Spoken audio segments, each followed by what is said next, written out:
Naghuna-huna gayud ako kanunay, di atong matahong ngayuta.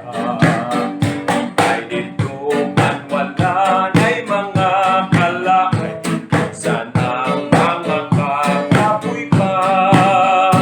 Una ba'y purong-purong sa kinabuhi, ditoon niya sa bagong ngayuta.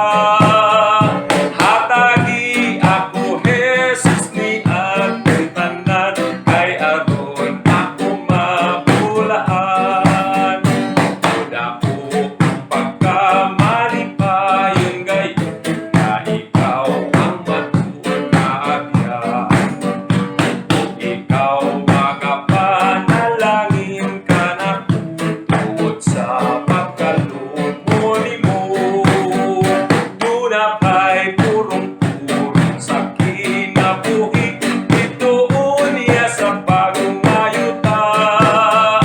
Hatagi ako Jesus ni atong tanan, kay aron ako mapulahan.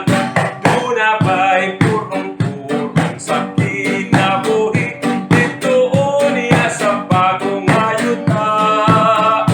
Hatagi ako Jesus ni atong tanan, kay aron ako mapulahan. Kay aron ako mapulahan. Kay aron ako mapulahan.